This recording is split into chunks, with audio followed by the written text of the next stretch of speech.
چھوٹے خان ایسی بات نہیں کرتے، بڑے خان بھی تم سے بہت محبت کرتے ہیں۔ یسریٰ بیگم نے اسے اپنی گود میں بٹھا کر بچکارنے کی کوشش کی۔ دلاور خان ناشتہ چھوڑ کر چلے گئے تھے، جبکہ اقسام لب بچ کر رہ گیا تھا۔ کچھ زخموں کو بھرنے کے لیے واقعی ایک عرصہ درکار ہوتا ہے۔ تو بارش میں نہاتے ہو؟ خانم نے ابتسام کی طرف دیکھ کر پوچھا۔ اقسم اور یسریٰ سمیت تام نے بھی خانم کو دیکھا۔ کیوں؟ ارتسام نے اپنی آنکھوں کو چھوٹا کر کے پوچھا۔ وہ تمہاری ناک بہہ رہی ہے نا؟ میری امی کہتی ہیں جو بچے بارش میں نہاتے ہیں ان کی ناک بہتی ہے۔ میں تو نہیں نہاتی۔ ہاں روح نہاتی ہے، اس کی ناک بھی بہتی ہے جب وہ روتی ہے۔ خانم کی باتوں پر ارتسام نے منہ کھولے اسے دیکھا، جبکہ یسریٰ بیگم کے لبوں پر مسکراہٹ نے بسیرا کیا تھا۔ اقسم نے مشکل خود کو مسکرانے سے روکا تھا۔ میری ناک نہیں بہتی، ارتسام خانم کو گور کر بولا۔ خان آپ نے دیکھا نا، یہ جھوٹ بھی بولتا ہے۔ ابھی اس کی ناک بہہ رہی تھی جبکہ یہ رو رہا تھا۔ اس نے اپنی قمیض کے بازو سے صاف کی تھی۔ خانم اقسم کو دیکھ کر معصومیت سے بولی تو ارتسام خانم کو گور کر وہاں سے چلا گیا، کیونکہ اس نے روتے ہوئے واقعی ایسے کیا تھا۔ یسریٰ بیگم بھی وہاں سے چلی گئی تھی۔ خان یہ آپ کا بھائی ہے نا؟ ہاں میرا چھوٹا بھائی ہے۔ کیوں؟ اقسم جو اپنی کرسی سے اٹھ رہا تھا اس کی بات پر پلٹا، جو اسے ناسمجھی سے دیکھنے لگا۔ تو یہ بھی میری سہیلی ہوا نا؟ خانم نے خوش ہوتے ہوئے کہا تو اقسم نے اسے گورا۔ بھائی ہے وہ تمہارا، جیسے میرا چھوٹا بھائی ہے ویسے تمہارا بھی چھوٹا بھائی ہے، سمجھے تم؟ اقسم اسے گور کر چلا گیا، جبکہ خانم ناشتہ کرنے میں مصروف تھی۔ خانم کھانا کھا کر کمرے میں آ گئی۔ جب بیڈ پر لیٹتے ہی اسے نیند آ گئی۔ دوپہر کے وقت اس کی آنکھ کھلی تو وہ بال سمیٹ کر باہر آئی۔ حال میں صوفے پر ارتسام بیٹھا ٹی وی دیکھ رہا تھا، جبکہ رشیدہ پاس ہی سبزی بنا رہی تھی۔ خانم چلتے ہوئے ان کے پاس آئی۔ چاچی کیا پکانے لگی ہیں؟ ٹینڈے، بڑے خان کو بہت پسند ہے۔ رشیدہ نے مسکراتے ہوئے کہا، اسی لیے وہ غصہ کرتے ہیں۔ میں تو نہیں یہ کھاتی، روح بھی نہیں کھاتی، اس لیے ہم دونوں ہی غصہ نہیں کرتے۔ ارتسام نے اسے گورا۔ تم چپ کر کے بیٹھ سکتی ہو، نظر نہیں آ رہا میں کارٹون دیکھ رہا ہوں۔ خانم نے ایک نظر اسے دیکھا اور پھر غصے سے ایک چھوٹی سی ناک کو پھیلایا۔ تم چھوٹے ہو مجھ سے، خان نے بتایا ہے مجھے، تو اس لیے تم مجھ سے آپ بات کیا کرو۔ میرے ابا کہتے ہیں بڑوں کو آپ اور چھوٹوں کو تم کہہ کر پکارتے ہیں۔ خانم کی بات پر رشیدہ کے چہرے پر مسکراہٹ آئی تو ارتسام شرمندہ ہو گیا، جسے تو بس غصہ تھا اقسم کی شادی بھی ہو گئی اور اسے کسی نے بتایا بھی نہیں۔ چاچی اماں جان کہاں ہیں؟ بیٹا وہ چھوٹی بی بی کی طبیعت خراب ہو گئی تھی تو اسے ہسپتال لے کر گئی ہیں، بڑے خان اور مالک بھی ان کے ساتھ ہیں۔ رشیدہ کے جواب پر خانم نے ایک نظر ارتسام کو دیکھا اور پھر رشیدہ کے کان میں سرگوشانہ انداز میں بولا، وہ جو موٹی لڑکی تھی اس کی بات کر رہی ہیں آپ؟ رشیدہ نے اپنا سر اس بات میں ہلا دیا۔ اسے کیا ہوا ہے؟ خانم نے فکر مندی سے پوچھا۔ اس کی بات پر رشیدہ کا دل کیا اپنا سر پھاڑ لے، جبکہ ارتسام نے گھوم کر اسے دیکھا اور دوبارہ سے اونچا بولی تھی، اس کے سر میں درد تھا۔ رشیدہ جواب دے کر وہاں سے چلی گئی، جبکہ خانم اب ارتسام کو دیکھ رہی تھی۔ خان نے کہا تھا تم میرے بھائی ہو۔ خانم کی بات پر ارتسام نے اسے دیکھا۔ تو پھر تم کہاں تھے؟ امی اتنا یاد کرتی ہیں تمہیں، جبکہ ابا بیچارے بھی اکیلے کام کرتے ہیں۔ روح بھی بہت یاد کرتی ہے تمہیں۔ اور خانم کی بات پر ارتسام نے بے ساختہ شوق کی کیفیت میں اسے دیکھ کر ٹوکا۔ بس کریں، کیا بولے جا رہی ہیں آپ خان بھائی کی بیوی ہیں، وہ شوہر ہیں آپ کے، تو اس لحاظ سے میں آپ کا بھائی ہوں۔ ارتسام اس کی نسبت زیادہ سمجھدار اور ایکٹیو بچہ تھا، لیکن خان نے تو کہا تھا وہ میری سہیلی ہیں، اور شوہر کیا ہوتا ہے یہ آپ اپنے خان سے ہی پوچھیے گا، مجھے معاف کر دیں۔ ارتسام گویا ہار مان کر اس کے سامنے ہاتھ جوڑتے ہوئے بولا، تم مجھ سے معافی کیوں مانگ رہے ہو چھوٹے خان؟ تم نے کوئی غلطی کی ہے کیا؟ خانم کی معصومیت پر ارتسام کا دل بے ساختہ دیوار کے ساتھ سر پھاڑنے کو کر رہا تھا۔ ہاں غلطی کی ہے، آپ جیسی عظیم ہستی کے ساتھ باتیں کر کے۔ ارتسام اسے گور کر وہاں سے اپنے کمرے کی طرف چلا گیا، جبکہ خانم منہ کھولے اسے جاتے دیکھ رہی تھی۔ میں نے تو کچھ بھی نہیں کہا، پھر اسے یہ کیوں چلا گیا یہ؟ خانم خود سے بڑبڑائی اور پھر ایل ای ڈی پر لگے کارٹونز ٹام اینڈ جیری کی طرف متوجہ ہو گئی۔ یسریٰ بیگم مسلسل تسبیح کے دانے پھیر رہی تھی جب دلاور اور اقسم دونوں بینچ پر بیٹھے تھے، جب ایک لیڈی ڈاکٹر ایمرجنسی وارڈ سے مسکراتے ہوئے باہر آئی۔ یہ ایک سرکاری ہسپتال تھا جہاں اقصیٰ کو لایا گیا تھا۔ مبارک ہو خان صاحب، ماشاءاللہ اللہ نے بیٹا دیا ہے، اور آپ کی بہو بھی بالکل ٹھیک ہے۔ اقصیٰ کو چیک اپ کے لیے اس لیڈی ڈاکٹر کے پاس لایا جاتا تھا، اس لیے وہ جانتی تھی سب کو۔ سب کے چہرے پر خوشی اور غمی کے تاثرات بے وقت چھائے تھے، پوتے کے آنے کی خوشی اور بیٹے کے جانے کا غم، لیکن خوشی غم پر بھاری پڑ گئی تھی۔ یسریٰ بیگم نے بے ساختہ آسمان کی طرف دیکھا تھا اور اللہ کا شکر ادا کیا تھا۔ دلاور خان خوشی سے اقسم کے گلے ملے تھے، آنکھوں میں خوشی کے آنسو تھے۔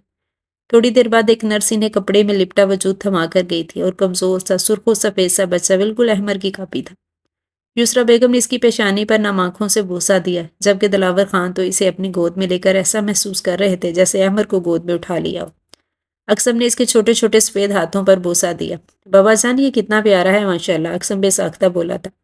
دلاور خان نے نم آنکھوں سے مسکرا کر اپنا سر اس بات میں ہلایا، یہ میرا احمر ہے، اللہ نے اسے مجھے لٹا دیا ہے۔ دلاور خان کے لہجے میں خوشی تھی۔